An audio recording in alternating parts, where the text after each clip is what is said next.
Welcome, welcome, welcome. Filthy-eyed witnesses, you've arrived, haven't you?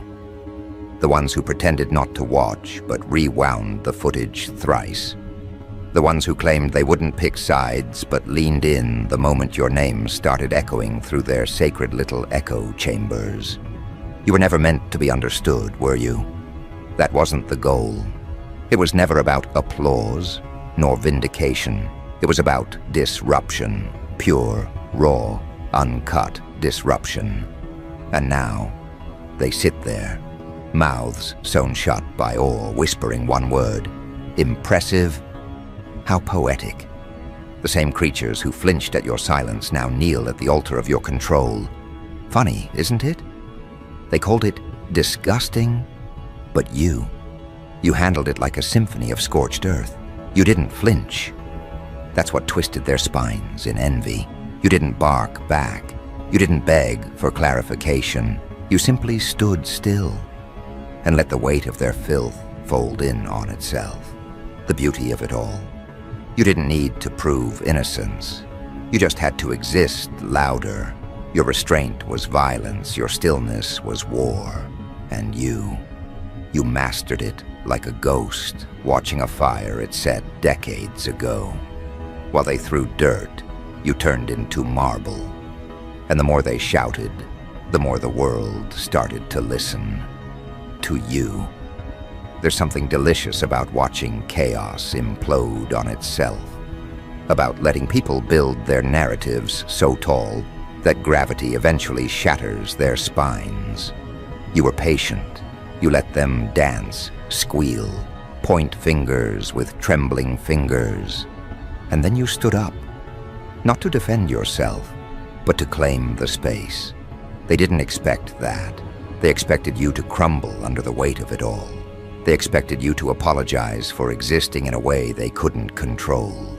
But you invited the rot in, then made a throne from it. That's what makes them uncomfortable. That's what makes you unforgettable. The disgust wasn't in the situation. No, that was the decoy. The real disgust, it was always about the fact that you didn't break. It terrifies people when someone like you doesn't beg for mercy or understanding. When someone like you doesn't give them the emotional breakdown they so desperately feed off of. You starved them.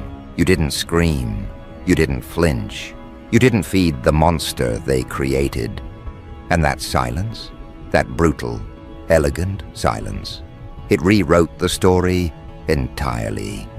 You became the villain in their heads, and the legend in everyone else's. That's the beauty of it. They told the story, hoping it would damage you. But every word they spread became a campaign for your name. Every false accusation, every twisting of the facts, every slippery attempt to trap you in guilt. It turned into fuel. You took the very venom meant to paralyze you and turned it into scent. Now every room smells like you. Every whisper leads to your shadow. You haunt their conversations, even in silence, even in absence. People are impressed, yes, but that's too soft a word. They're consumed. Because what you did, it wasn't just tactical, it was transformational. You didn't react like a victim. You didn't retaliate like a brute. You ascended above the pettiness, above the accusations, above the stench of desperation. And now, you don't walk in rooms. You shift gravity. People adjust themselves before you arrive. They correct their posture. Why? Because now they know. You've tasted blood, survived disgrace, and returned stronger. That kind of presence can't be faked. It can't be manufactured. It's earned in the mud, sculpted in fire, crowned in chaos. Your strength wasn't loud. It was surgical, precision over panic. You handled that situation like you were building a trap, not escaping one. Every silence was a blade. Every pause was a mirror. You made them look at themselves. That's why they're impressed. That's why they're afraid, because you turned the spotlight around, and now they're exposed, twitching under the weight of their own ugliness, praying nobody notices their hands aren't clean either. But you knew this would happen, didn't you? Somewhere in that vault behind your eyes, you calculated every possible outcome. You knew they'd overreach. You knew they'd show their hands. All you had to do was wait. Wait for the rot to bubble up. Wait for the masks to slip. And oh, how beautifully they slipped. Now people are whispering about you not because of what was done to you, but because of how you emerged. You didn't crawl out. You walked through, untouched, like the flames parted just for you. And maybe they did. Maybe chaos respects the ones who embrace it without losing themselves. They underestimated your elegance. They thought rage would be your default. But instead you gave them control, composure, power that didn't need to bark to be heard. That's what shattered the narrative. You handled it, not with violence but with precision, and that's the kind of power they can't mimic. It's not performative. It's internal, deep, etched into bone, forged through silence, not noise. You didn't just rise, you redefined what rising looks like. And now they watch, desperate to find a flaw in your rise. They search for cracks. They want you to slip. Because your grace reminds them of their chaos. Your strength is a threat to their excuses. They say impressive, but what they mean is intimidating. You've become a reminder that resilience doesn't always scream. Sometimes it just stands very, very still and lets the world burn around it. They tried to bury you in shame, in public opinion, in manipulated half-truths. But here's the thing, they forgot one detail. You're not made of skin anymore. You're made of scars, and scars don't bleed. They remember, they harden, they shine. So now when people see you, they don't see the lie they were told. They see the truth that refused to die. That's why they're impressed, not because of what you went through, but because of what you did with it. You didn't survive the disgusting situation. You converted it into power, into presence, into myth. And now, your name travels. Not in whispers, but in warnings. You become a case study, an example. Be careful, they say. Don't mess with someone like that. They don't just survive, they transform. Your strength isn't just admired, it's feared. Not because you're cruel, but because you're calculated. You don't strike out of emotion, you strike out of vision. And your vision is terrifying, because now you know the blueprint. Now you've tasted what it feels like to be undeniable. You've figured it out. How to turn poison into perfume, how to make shame kneel, how to make enemies sell your greatness without realizing it. You learned the game, and you didn't just win, you rewrote the rules. They tried to drag you through filth, but you didn't resist. You let them, and now that same filth is etched into their skin, while you walk free, untouched, unbothered, unchained. And this is just the beginning. Because once you learn how to convert contamination into coronation, once you see your reflection in the aftermath, not as a victim, not as a survivor, but as the architect of something untouchably dangerous, there's no going back. You no longer participate in their games. You design your own battlegrounds. You set your own rules. And when the vultures return, hoping to find your corpse, all they discover is a throne, carved from the bones of every rumor, every whisper, every smear they tried to stain you with. See, they didn't realize what they awakened. They thought they'd seen your full spectrum, your reactions, your limits, your fears. But what they encountered wasn't the complete you. It was the calculated version, the one you let them underestimate, the one you kept on a leash. What they failed to consider is that some people don't bark because they're dogs. Some people don't bark because they're wolves. And wolves don't respond to noise. Wolves wait. And when you waited, you didn't rot. You didn't decay in the corner like they hoped. No, you studied the shadows. You memorized the movements of every hand that threw dirt. You took mental notes while they exposed their hunger to hurt you. And when it was time, your time, you didn't even need to raise your voice. You just stood. And that was enough to send tremors through the floor. They called it impressive, a weak word from weaker mouths.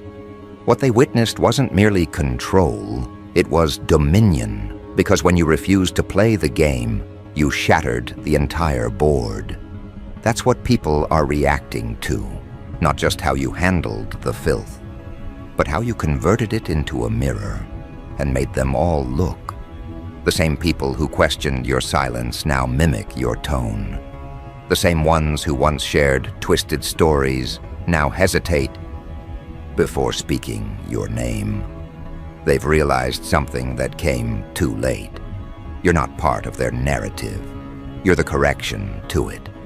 And that correction, it stings, it bites, it rearranges perceptions permanently.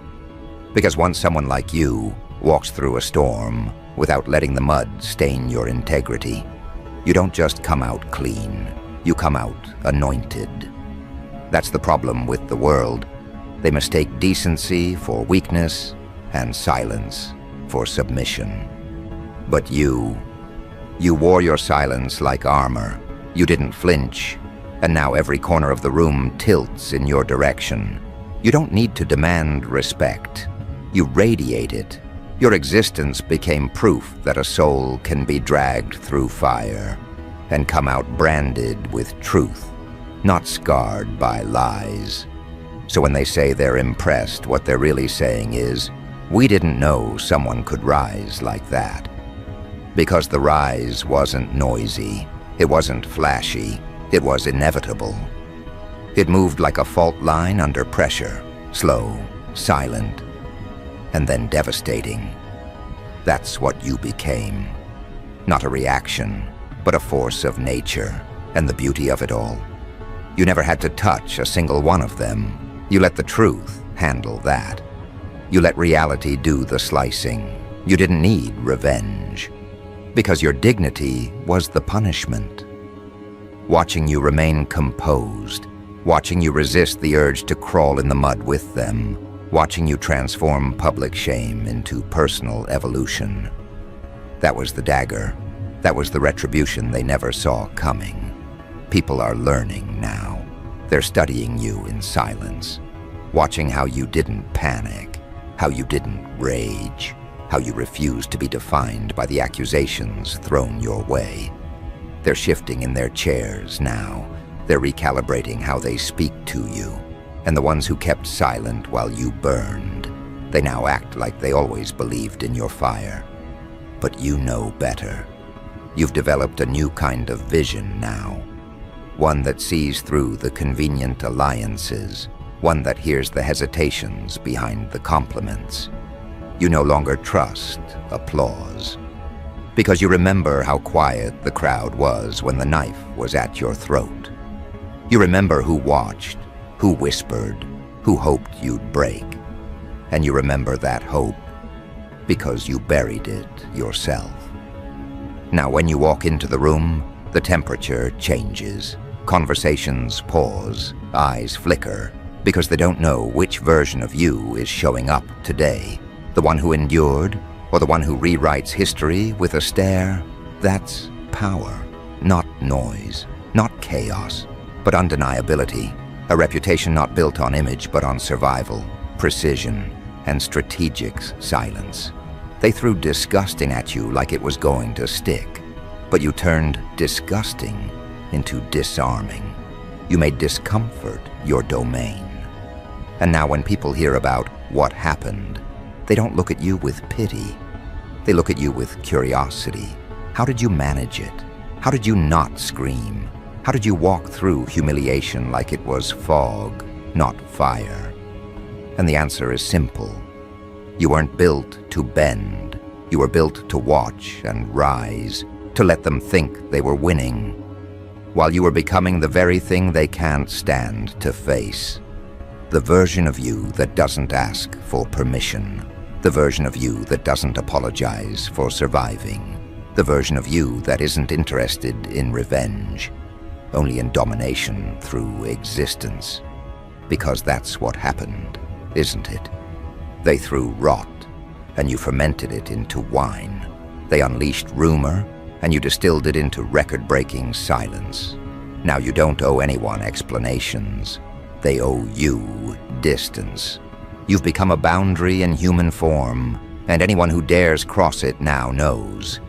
There's a price for misunderstanding you, a price for testing your silence, a price for assuming your patience meant absence of fire. People are amazed, but they're also unsettled, because the truth is, they expected less. That's the confession hidden behind their compliments. They didn't think you had this in you. They didn't think you could take their worst and respond with your best. They were betting on your collapse, and now they stare in awe, hoping their earlier betrayal doesn't catch up to them. But you're not chasing them. That's what haunts them the most. You're not trying to make them understand. You're not asking them to retract. You're simply living, and living well, living sharper, living with awareness that now pierces through people like an X-ray. You don't trust smiles anymore. You dissect them. You don't sit at every table. You build your own and lock the doors. Because you understand now, exposure isn't always punishment. Sometimes it's purification. And through that purification, you've risen. Not just in status or recognition, but in psychological weight. You now walk into spaces with an unspoken presence. The kind that doesn't need to be introduced. The kind that alters the atmosphere just by showing up. Because people now know you were forged through a situation designed to shatter you. And yet here you are, holding the blueprint to your own becoming. The disgusting situation, it wasn't a chapter, it was an awakening. It burned off the layers of pretense, of softness, of accommodation. It killed the version of you that sought approval. And what emerged? A storm wrapped in silence, a weapon they can't name, a version of you they never wanted to meet, but can never unsee. Now the world watches, not because you asked them to, but because you earned it. Every eye that turned against you now lingers longer. Every voice that mocked you now trembles when it speaks. And every hand that once pointed in judgment, it now itches with guilt. You didn't just handle the situation, you dismantled it. You didn't just survive the attack, you made it your origin story. And they will speak of this moment, over dinner tables, in quiet messages, in shaken conversations behind closed doors.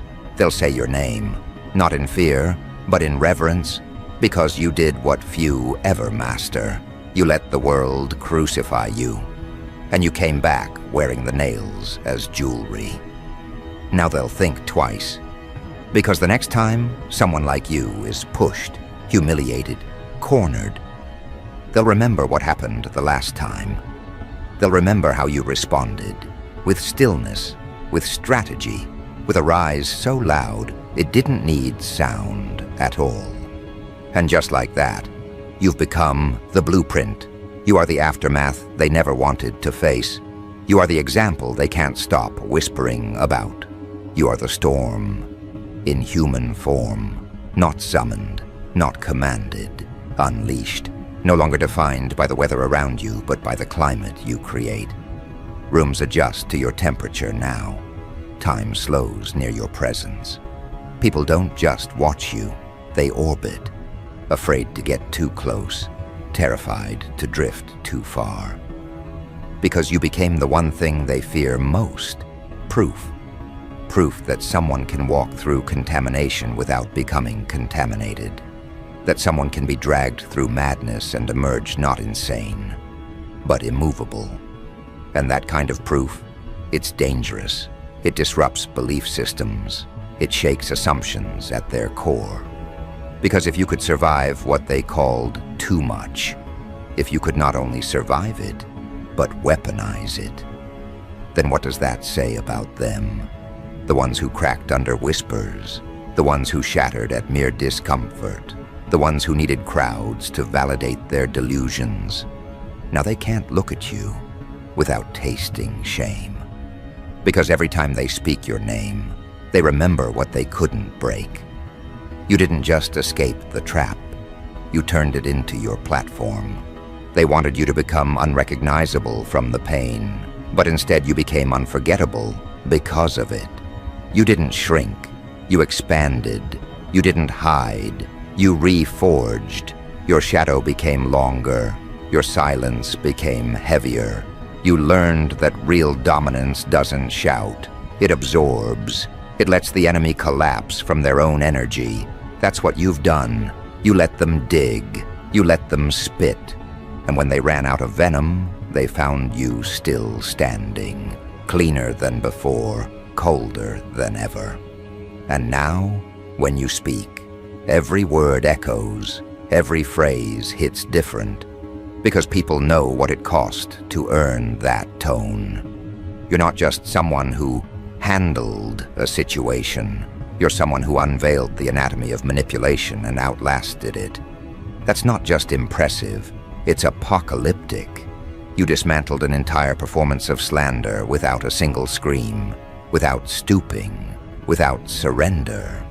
That's legacy. That's reputation soaked in precision. And yet, here's the twist. You don't even need their recognition. You don't move for applause. You don't rise for their forgiveness.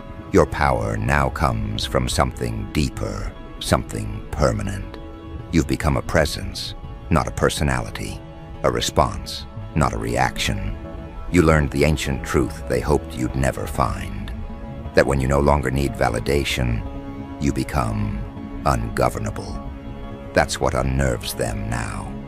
Not just that you're unbreakable, but that you've become unreachable. They can't summon you with bait anymore. They can't provoke you into performance. You don't respond to rumors. You redirect energy. You've become too wise for their strategies, too poised for their traps. They scream into the void, hoping to see you flinch, and you remain mythic, untouched, observing. You see everything now, the patterns, the fakery, the sudden kindness wrapped in fear, the false apologies wrapped in strategy. But you don't expose them. That would be mercy. No, you let them squirm beneath your stillness. You let them wonder what version of you they're dealing with. You let them drown in the uncertainty they created. Because that's where your real control is, not in what you say, but in what you no longer need to explain. There is nothing left to prove. You've made your point with your existence. You let them play the loud game, the dirty game. And you played the eternal one, the slow, devastating art of becoming undeniable. You didn't chase the crown, you became the kingdom. And now, the same people who tried to humiliate you can't stop referencing your name. Not out of admiration, but out of necessity. You've become part of the conversation they can't escape. You are the living evidence of survival without bitterness, of clarity without cruelty, of power without noise. They tried to bury you beneath perception, and now you own perception. You walk through the world like a phantom they can't categorize. You don't fit their definitions because you broke them. And that makes you dangerous, not because you hurt people, but because you survived people who tried to hurt you and didn't turn into them. Now they mimic your mannerisms, echo your resilience in diluted forms, try to adapt the tone they once mocked, because they saw how the world responded. They saw how people stood up for you, not because you begged, but because your dignity demanded it. And they want that now. But they'll never have it, because this kind of strength isn't a performance. It's a consequence of enduring the fire without begging the flame for mercy. You didn't just rise, you revealed. You showed the true faces of everyone involved.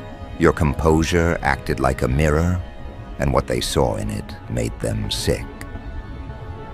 That's why they've grown quiet now. That's why their voices don't carry anymore.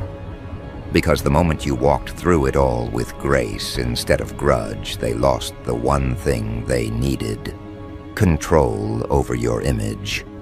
And without that, they're just noise. And yet, despite everything, you're not angry. Not in the way they feared. You don't seek revenge. You've tasted something far more powerful, art and transcendence. The ability to walk away not just intact, but amplified. Not broken, but clarified. You now operate on a level where their tactics seem small, petty, childish. And you've become surgical. You don't fight battles. You end them with silence, with evolution, with presence alone. That's what real power feels like. Not domination over others, but complete self-mastery. You no longer swing at every insult. You no longer explain your grace.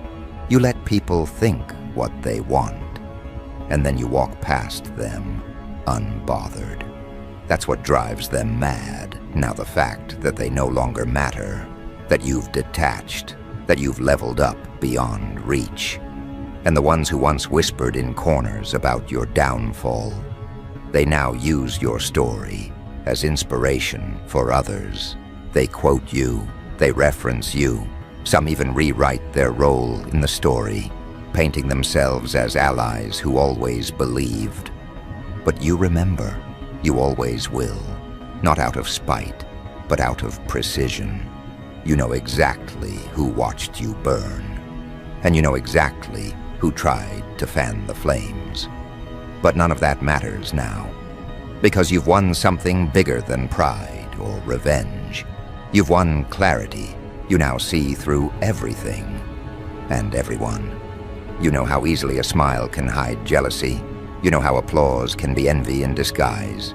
You know how people love watching a fall, until the one falling starts to fly. And you're flying now, quietly, unapologetically, limitlessly.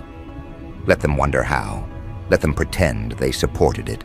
Let them drown in their rewrites. Because the truth is already sealed, not in what you said, but in what you became.